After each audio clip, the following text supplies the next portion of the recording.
Amid the development that Trump is set to be indicted in the Manhattan District Attorney's case in the coming days, the former president took to Truth Social this morning to issue a couple of statements. Quote, "Now illegal leaks from a corrupt and highly political Manhattan District Attorney's office, which has allowed new records to be set in violent crime and whose leader is funded by George Soros, indicate that, with no crime being able to be proven and based on an old and fully debunked by numerous other prosecutors fairy tale, the far and away leading Republican candidate and former president of the United States of America will be arrested on Tuesday of next week. Protest, take our nation back." He then followed that post with yet another post that's even less ambiguous. Quote, "It's time. We are a nation in steep decline, being led into World War III by a crooked politician who doesn't even know he's alive, but who is surrounded by evil and sinister people who, based on their actions on defunding the police, destroying our military, open borders, no voter ID, inflation, raising taxes, and much more, can only hate our now failing USA. We just can't allow this anymore. They're killing our nation as we sit back and watch. We must save America. Protest, protest, protest."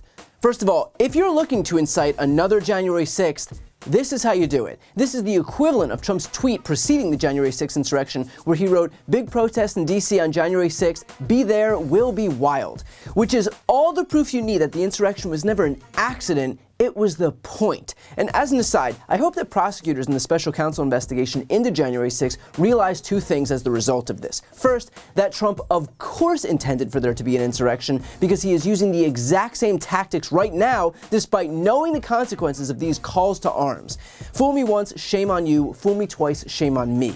At this point, there is no plausible deniability in terms of what Trump is doing and in terms of why he did it in the first place. The violence isn't a bug, it's a feature. And the second thing is that this is a lesson in pursuing justice quickly. By virtue of nothing happening to Trump thus far for his actions on January 6th, his takeaway was, I can do this again with impunity. I mean, let's be honest here. It's been 2 years since he incited the insurrection, and the guy hasn't gotten so much as a parking ticket. When you fail to hold a criminal accountable, there is no incentive for that criminal to change his behavior. If your job is to prosecute criminals, then failing to do so has the effect of emboldening them. The simple fact is that Trump is using political violence as a tool. He wants the threat of his supporters descending upon New York, or Fulton County, or wherever he's at risk of indictment for that matter, to scare prosecutors into thinking twice before holding him accountable. He would rather stoke domestic terrorism than accept responsibility for his own crimes. Coming to you straight from the law and order president himself. And that's the part that we should keep in mind here. Donald Trump brought this upon himself. No one asked for him to make illegal campaign contributions to Stormy Daniels to keep their affair quiet so it wouldn't hurt his chances of running for office. That was him. Just like no one asked him to call Georgia's Secretary of State, Brad Raffensperger, to tell him to conjure up 11,780 votes that didn't exist. No one asked him to steal classified documents from the White House and then lie about him having already returned them. No one asked him to falsify business records and issue false financial statements and engage in insurance fraud in New York. He did all of those things on his own. So if he's being prosecuted now, Trump is no one but himself to blame. And the fact that I have to explain that to the leader of a party that brands itself the party of personal responsibility really does put the hypocrisy on full display. Now, going back to Trump's statement, whether he's actually going to be arrested on Tuesday is anyone's guess. A Trump spokesman released a statement stating that Trump does not actually know whether he's going to be indicted on a certain day, and that the post had been based on news stories. That's not to say that he won't be indicted on Tuesday, he very well may be, but the truth is that Trump has no clue. He likely did this to try and control the narrative so that he can get the news out on his own terms with his own call to arms. Am I guilty of doing his bidding if that's the case? Yes. But is it worth broadcasting so that the entire country, the entire world can see what a shameless, dangerous, corrupt piece of shit this guy is? Absolutely. Let's remember, even though right-wing media might still be running defense as far as January 6th is concerned, might still be trying to pretend that it was nothing more than an innocent tourist visit. But the tape that we reviewed from within the building on that day proves it was neither an insurrection nor deadly. The vast, vast majority of Americans don't view insurrections and political violence positively. Let's not pretend for a second that what Trump is doing is popular beyond the small sliver of Republican extremists out there.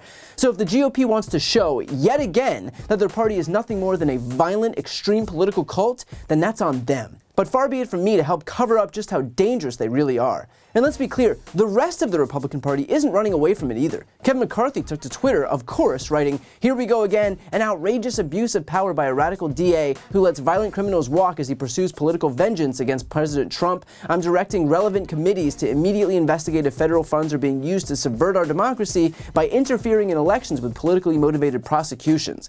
In other words, Trump issues a call to arms, and the first thing that Kevin McCarthy does is try to stop an independent prosecution of his boss by using political committees, and this is the guy who's overseeing a weaponization of government committee? So when Republicans continue to lose in subsequent elections because for some reason they can't shake the branding that they're a bunch of lawless extremists, maybe remind them of this moment right here. And if you don't believe me, try remembering all the way back to November of 2022, when every single candidate running for Secretary of State or governor in a battleground state on Trump's MAGA agenda lost. Every single one. And that was after just one riot incited by the former president. You think people are suddenly going to warm up to Trump and his enablers after another riot? Just because these MAGA crazies are loud, don't confuse them for being in any way in the majority. And just one word of warning for anyone who does heed Trump's calls to show up to protest on his behalf. He does not care about you. He does not care about any of his supporters. You are useful idiots for him. 1,000 people were arrested because of what happened on January 6th. And guess how many times Trump visited those prisons? Guess how much money he spends on their legal fees and their defenses? Not a single solitary penny.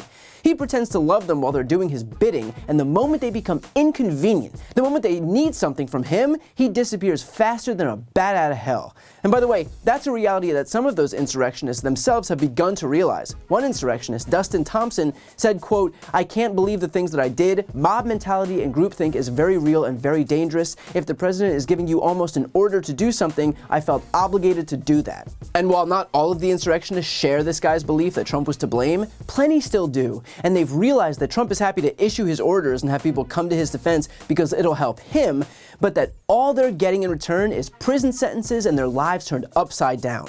And even the most blinded Trump supporter can probably recognize that that's not exactly a good deal.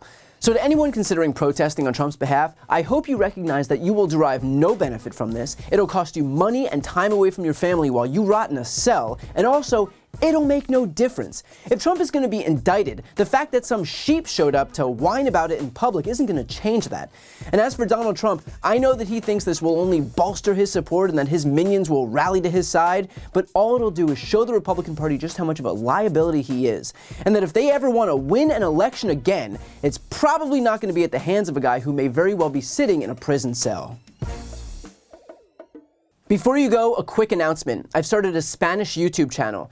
Democrats desperately need to be able to appeal to Spanish-speaking audiences, so this is me doing my part.